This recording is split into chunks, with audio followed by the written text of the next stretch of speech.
नमस्कार जय जगन्नाथ। आज आम बनइबा जाऊे चिंगुड़ी और छुई तरकारी छुई आलू तरकारी। आसतु बनइबा मुझे चिंगुड़ी को सफा करी भाजी कर लुण हलदी देकी भाजिकी रखी। छुई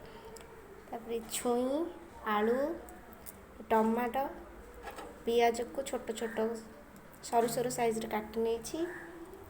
लंका गुंडा हलदी गुंडा किछि जीरा पाउडर गरम मसला पाउडर ये मो अदा रसुण पियाज को ग्राइंडिंग कर रखी नहीं।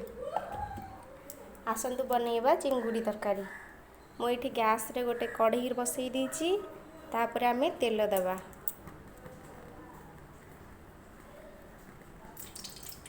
तेल को टिके गरम होबा पई छाड़ी दबा। एबे तेल टिके गरम हो आसलानी आमे एथिरे जीरा पकेबा।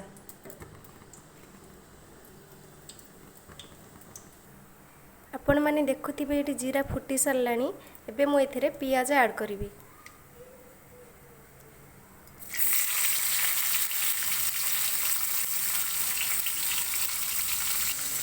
मुझे पियाज ऐड कर देछि। पियाज को टिके भल भाव में भाजी होगा को टाइम दबा।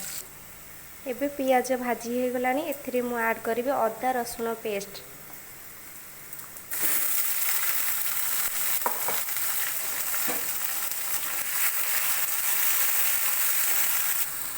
अदा रसुण पेस्ट एबे ऐड कर देछि। आकु टिके समय भाजी होगा को दबा। एबे हमर मसलाटा भल भाव में हो गलानी। एथिरे आमे हलदी और लंका गुंडा ऐड करिबा।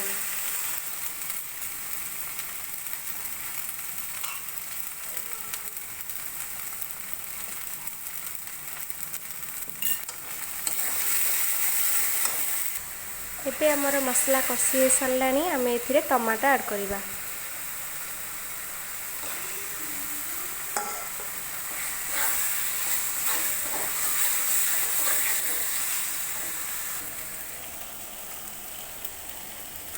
मुझे लुण ऐड कर देछि। पूरा तरकारी पई लुण एठी ऐड कर देछि। टमाटो पर लुण पकेले टमाटोटा शीघ्र सीझी जीवो। हमर मसला ये भल से कषी हो जाइए। मुझे चिंगुड़ी आलू और छुई ऐड करी। चिंगुड़ी ऐड कर देउछि।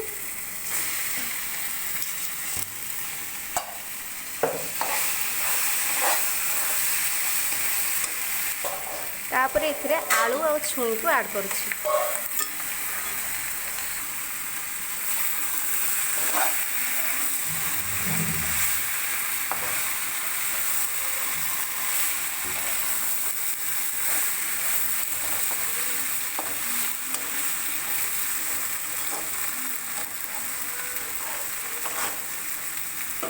किछि समय पई एटा को कवर कर दम। एबे आमे 5 मिनिट हो गलानी। ढांकुनी काढ़ी के घांटी दबा।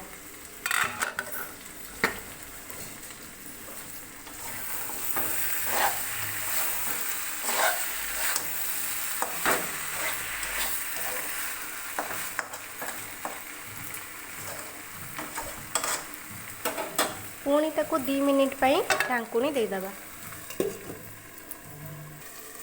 2 मिनिट पर पुणी थरे ढांकुनी काढ़िबा।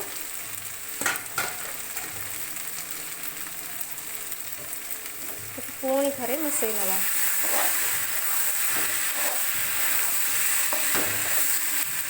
एबे चिंगुड़ी आलू छुई भल भाव में कषी हो जाइए। एथिरे आमे गरम पानी ऐड करिबा। मु पूर्व गरम पानी करके रखी। गरम पानी एबे एथिरे ऐड करिवि।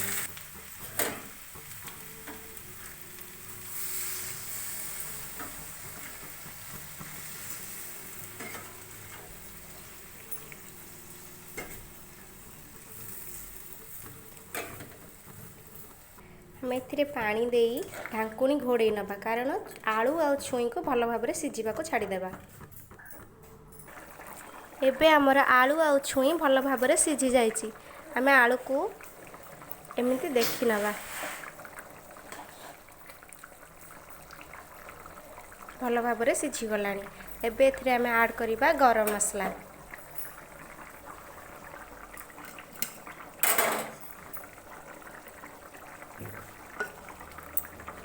मुझे गरम मसला ऐड कर नहीं।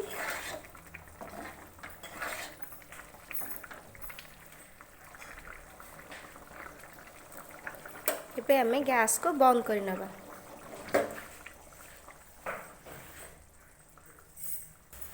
ଏବେ ଆମର ଛୁଇଁ ଆଳୁ ଆଉ ଚିଙ୍ଗୁଡ଼ି ତରକାରୀ ପ୍ରସ୍ତୁତ ହୋଇସାରିଛି। ଆପଣମାନେ ଘରେ ନିଶ୍ଚୟ ଟ୍ରାଏ କରିବେ ଆଉ କେମିତି ଲାଗିଲା ମୋତେ କମେଣ୍ଟ କରିକି ନିଶ୍ଚୟ ଶୁଣାଇବେ। ଭଲ ଲାଗିଥିଲେ ମୋ ଚ୍ୟାନେଲକୁ ସବସ୍କ୍ରାଇବ୍ କରିବେ।